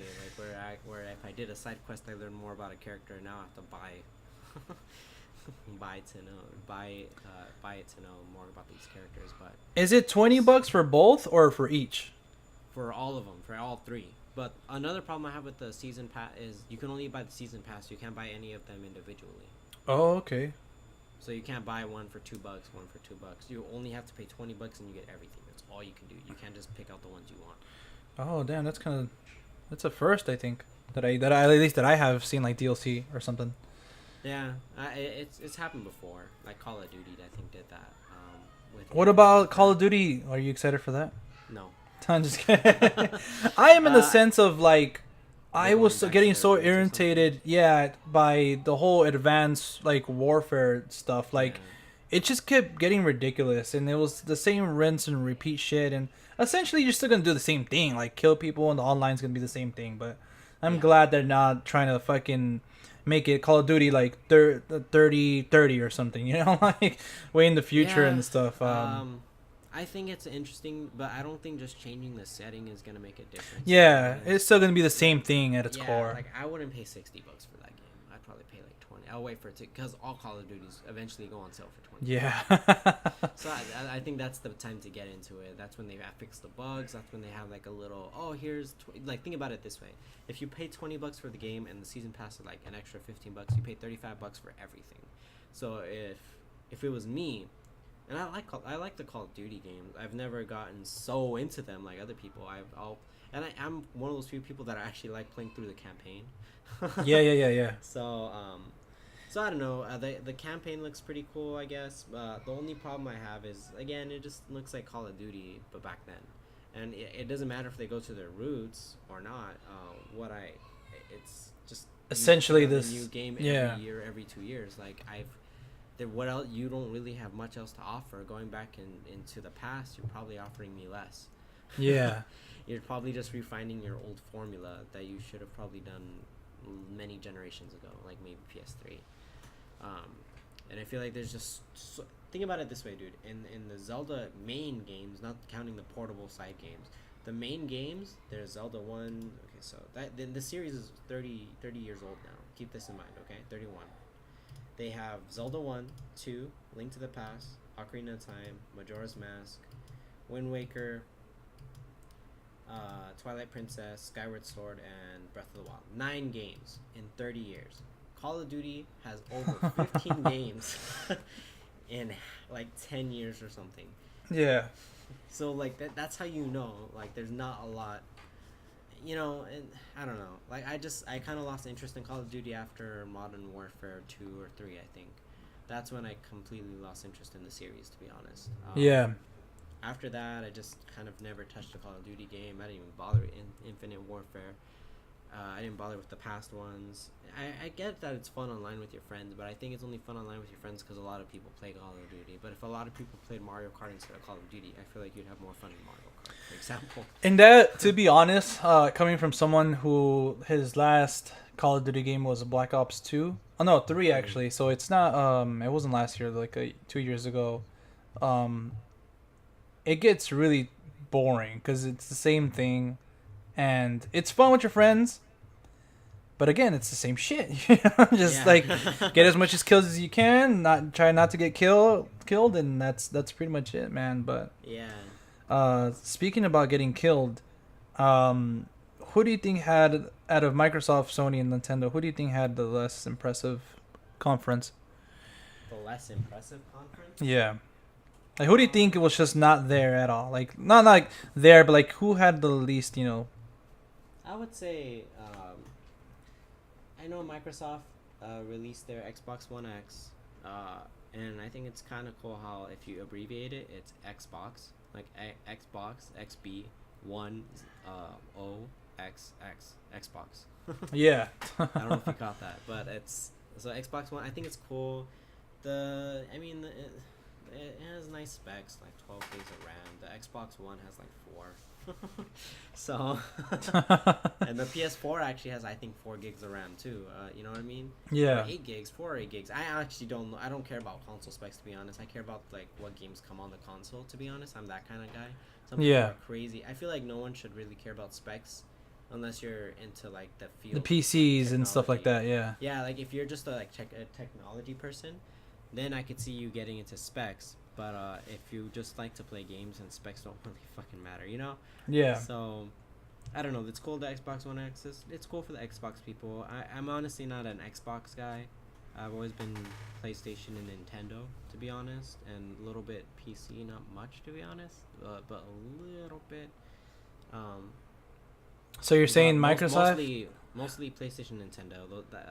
Microsoft is not my cup of tea, but I feel like they had a okay conference for like what their fans like, you know? Yeah. That's me though. Like their games really don't appeal to me, to be honest.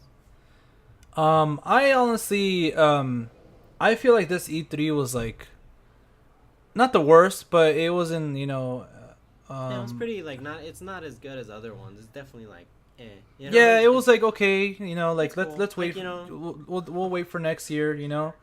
Because I wasn't really impressed with Sony's either conference. Like it was good and everything. I like the Yeah. games, but they I didn't feel like have they like didn't- that wow factor. Like you didn't even see The Last of Us. They didn't have that one game. You know, if they just needed that one. I feel like they didn't have that one game. They and wanted it to be Spider-Man, but even They me, really wanted it to be. I was gonna say that.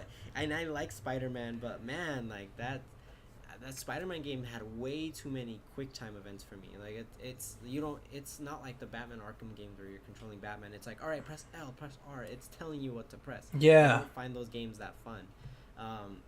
So I mean, hopefully that's just a trailer and they hear the criticism, and then from what they see, well, people see in the trailer, they cut back on quick time events. But man, yeah, I agree with you. Spider-Man was kind of just like, okay, like that's yeah, cool, like the but only reason why I'm looking forward to it is because I had fun with the previous ones.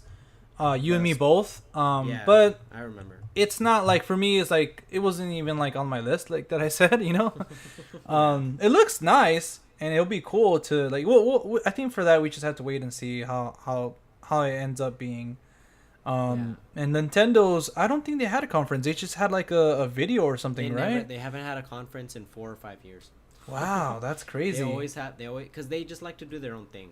Yeah, That's well, why I mean, it's cool. But, yeah. you know, I don't feel like people need to do it at E3 anymore because the internet is so big now. So like it just gets spread. You know what I mean? They announced, the Switch on some weird day. Like, you know what I mean? Just some random January. I forgot exactly when, but they just talked about it for an hour. Some games that were gonna be on it, and then that's it. And then they just and then they look at the sales. They're crazy. You know what I mean? People just pay attention to Nintendo on their own. So I don't feel like they need to be at E3. Yeah. It would be cool one day to see them come back on stage. At this point, I don't feel like they need to though. I feel like their message gets around by the time the game comes out. They're good, they're a lot better at advertising now than they were back then. Yeah, and you have like other companies like IGN and stuff like reporting on everything they do, you know, so that it gets around like that as well. So just a question: you as a Switch owner, do you like the games they announced for Switch, or do you just think like, eh?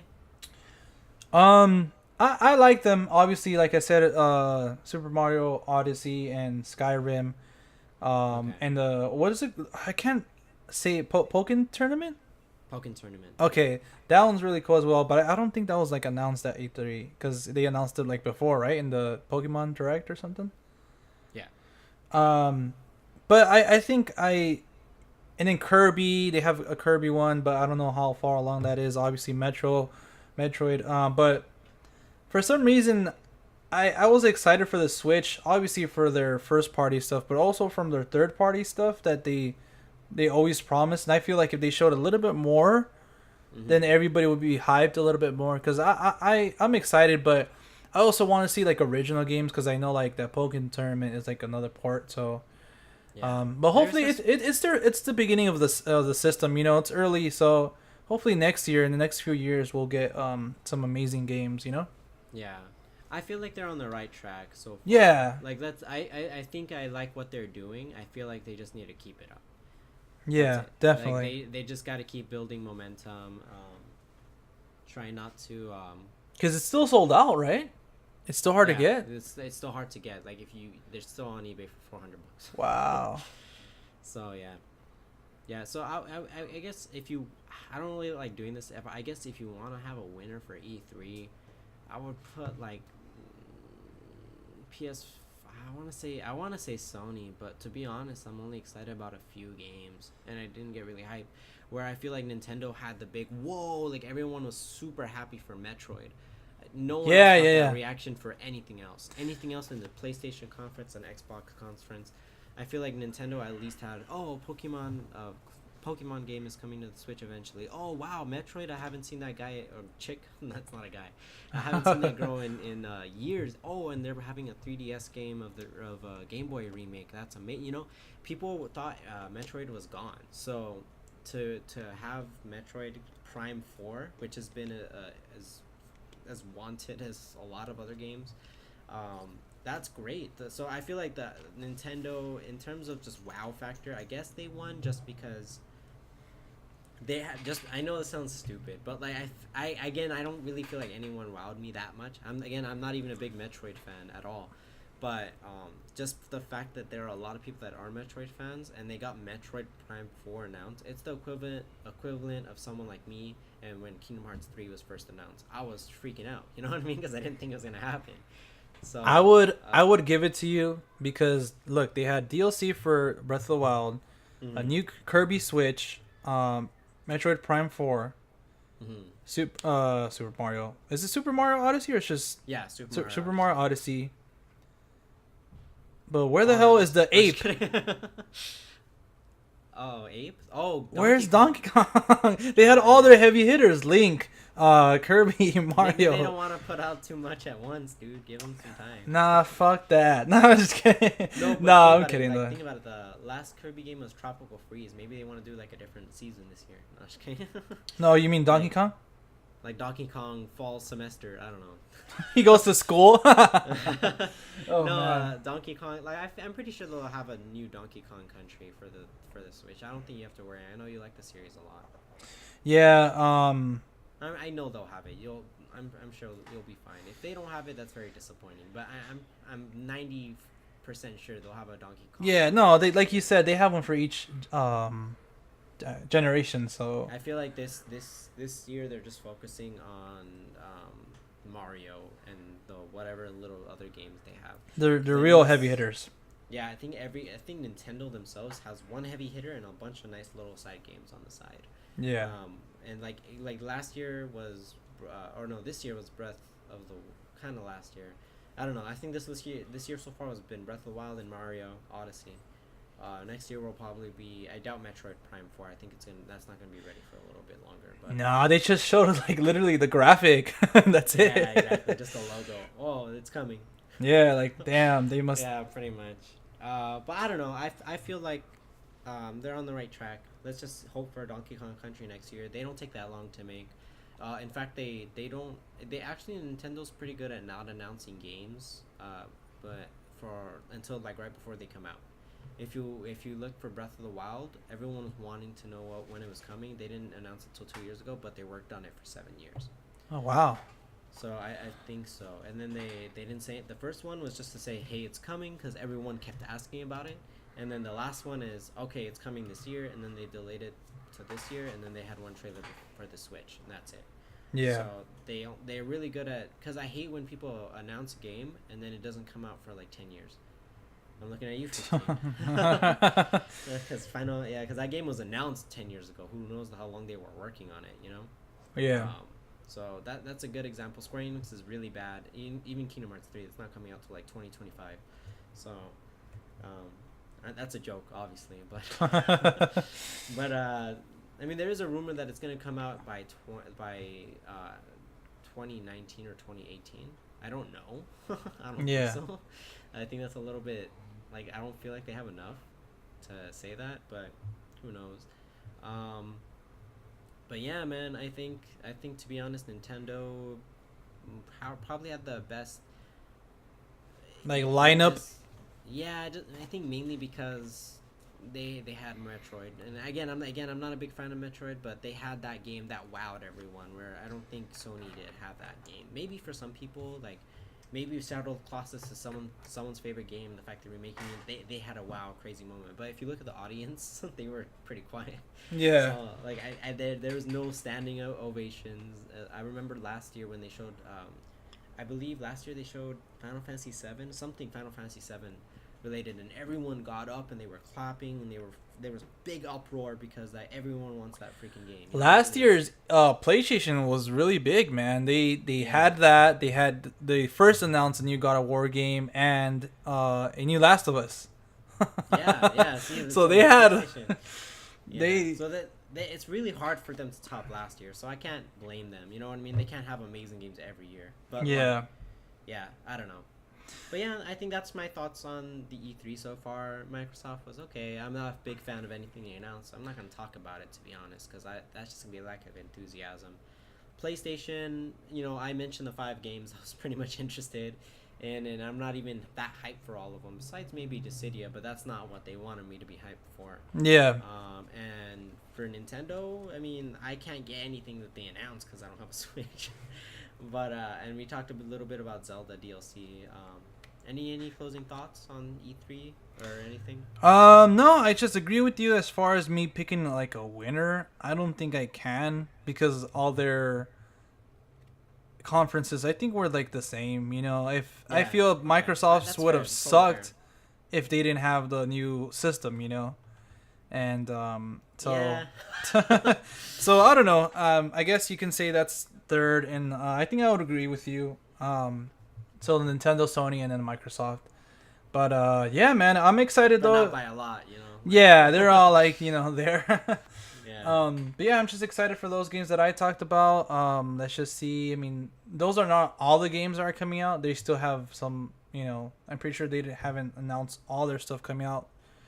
And we still have a few more conferences, not conferences, but like more events coming out later this year, video game based and stuff like that. But Also some stuff at D23.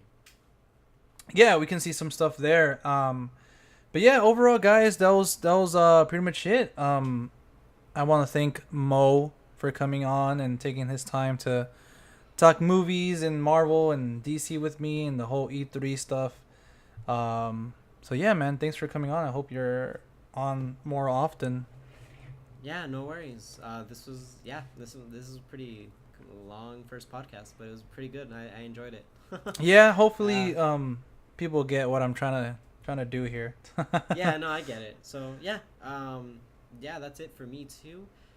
If you guys want to go ahead and check me out, I'm sure John will have a description. If this is your first time checking out John's stuff, somehow this is your first video, this is a podcast, go ahead and check his channel. He does some pretty awesome reviews. I really have been enjoying his stuff lately. Well, thanks, man. Yeah, no worries.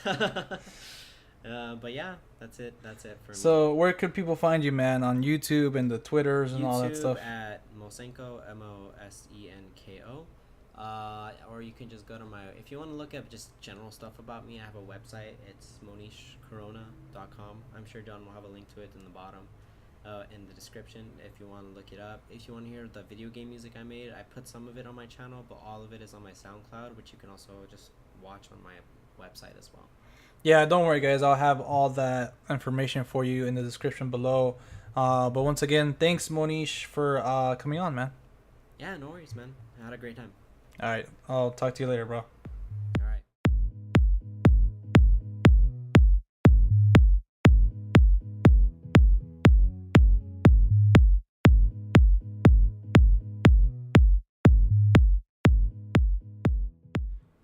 All right, guys. So that was my guest, Mo Corona, as I like to say. But yeah, I'll have all his links down in the description below. His SoundCloud, his actual website, his YouTube, Instagram, and Twitter, and everything. But yeah, guys, that was today's podcast.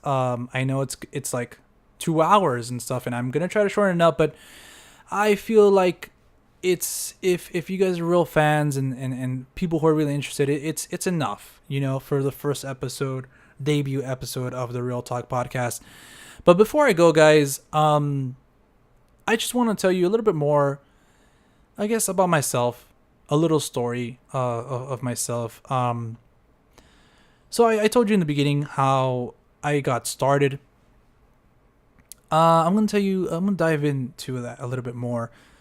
I got myself into some debt, and I felt trapped by that. I felt pressured to pay it off as soon as I could and all that stuff. And this was mid last year. And I didn't really feel I was living the life that I wanted to. And one of those things was that I always had this passion for film, and I wasn't doing nothing with it, you know? So I don't know if I got fed up with the way I was living, paycheck to paycheck, sometimes like being negative in my account to, you know, getting my check and then still being negative in my account, you know, because I had to pay all this stuff. So I went from that And I said, you know what? It's time for a change. And I was like, you know what? You need another job. You're not doing nothing else. You're not going to school or nothing. You need another job. So I got another job at Amazon, and I had my regular job working for Lewis group of companies. No, Lewis Management Corp. I was a groundskeeper at the time.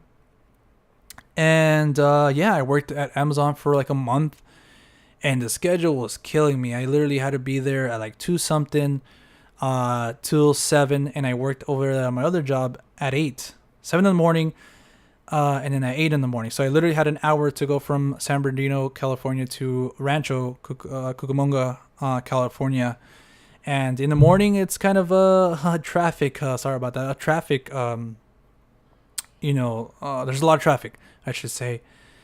So yeah, I would do that. Work my hours at 5 hours at Amazon, and then another 8 hours, and I could only do that for a month because I was just tired and exhausted. Yeah, I was making a lot of money, but for what? So, excuse me. I actually put in for another position at the Lewis job, at my groundskeeper job, where I cleaned, units. It was an apartment complex. I used to clean units there and stuff like that, and go around and do a trash pickup, a trash walk, and just cleaning basically. So there was a night service manager position open on my property, because there's multiple properties this company owns. So I put in for it. I interviewed and I got it. I got the position, and it was better money. But the hours suck. It's 5:30 p.m. to 2:30 in the morning. So you kind of, you get good pay, but it's because of the hours and stuff like that. So I got promoted in that. And then, so I had to quit the Amazon job because it wouldn't interfere. So I had one job. I was making a little bit more money. And at the end of the story, you'll see why I'm telling you this. And then I got another job in the morning after that with my brother. Because of that debt. I felt like I wasn't going nowhere. So if you guys are in debt, I'm trying to say, do what you got to do to get out. I did it. I'm still in debt, but not as much, and I have everything under control. And it's not controlling me anymore. It's not, over my head anymore. It's not a big issue anymore, thank God. But that's because I did what I had to do. I worked 2 jobs for a few months, and after that, in my spare time, I was like, screw it. Let's start a YouTube channel. So this is what I'm trying to get at. Like, if you want to start YouTube, guys, but you think there's a big obstacle in front of you, there's a way to move it, and I did it, and I'm nobody special. I'm just your average movie-going, loving guy that's trying to live his life as happy as he can, and we all go through those situations in life where something happens and you get into debt, or maybe it's something else. You're still getting over your ex or whatever it may be. Like I said, I did it, guys. I did it, and I try to, and I'm not saying I'm the most successful YouTuber, because obviously right now at the time of this recording, I have 51 subscribers. But I'm starting off, and at least I'm doing it. I'm trying to be consistent with it, and I love doing it. That's the big thing. So I told you that story because of that. I want you to know that there's a way out, whatever you're dealing with. If you're dealing with another type of problem, whether it be depression or anything like that, then obviously you need to get out of that and talk to people. Don't just think that you're alone. And if you're dealing with another much worse circumstance, then the first thing to feel better is to admit that you need help and get that help. Because this life is worth it. You do mean something to someone, and if you need that help, please get it. But I'm talking about if you feel like something's holding you back from what you're really wanting to do, find out what it is and get rid of it. That's what I did. I found out what it was, debt. I got rid of it. Like I said, I'm still in debt, but I neutralized it, and now I'm just more focused on saving money, paying off my debt, and doing what I love, which is YouTube, movies, and talking about them and this podcast and stuff like that. So that's it, guys. Like I said, I got out of it. I'm doing it. I'm having the time of my life doing it. If you guys have any questions for me as far as how did I do it, how am I doing it, any questions as far as scheduling or what kind of content you want to put out or anything like that, I feel like I have a fair amount of knowledge on that. So feel free to leave me a comment, message me, or anything like that. So hopefully my little personal story got you to say, hey, screw it, let me just do it. I only live once. Just do it. Just get out of bed and do it. It's no tomorrow. Tomorrow's not promised to anybody. Just do it. Look at yourself in the mirror and say, I have what it takes. Because everybody does. You don't need to come from money. You don't need to be some kind of famous person to get a camera, record yourself, and if you're not good for YouTube, you'll know, and maybe something else that you need to be doing. But whatever it is, it doesn't have to be YouTube. Whatever it is that you want to do in life, whether it be an actor, or actress, a painter, or photographer, whatever you want to do, you want to be a cook, but you're just asking yourself and you're just telling yourself, I can't because of this. You feel like you're getting held back, then just know, like I said, there's a way. It's possible. I don't want to sound redundant and bidding. Yeah, I was gonna say that horse analogy, but but hopefully you guys got something from that, and I did it, so can you. And all right, guys, that's pretty much it. For this first episode of the Real Talk podcast. Hopefully you guys like my guest today, Mo. Again, all his links will be down in the description below. My links will be in there as well. You guys can follow me on Instagram and Twitter at the Real Talk with 2 Ks. And keep looking out for my reviews. This week we have Transformers coming out. We have The Big Sick. We have The Beguiled or Begilded. Sofia Coppola's newest film starring Nicole Kidman, Kristen Dunst, Eli Fanning or something like that. I think I just said the same thing. Colin Farrell as well, and it's a remake of the Clint Eastwood film. And shout out to my friend Audrey for introducing me to that. So you have pretty good movies out already, guys, and more to look forward to this weekend. And stay tuned for my reviews of those movies. And yeah, I'll see you guys next week on the second episode of the Real Talk podcast. Take care, guys.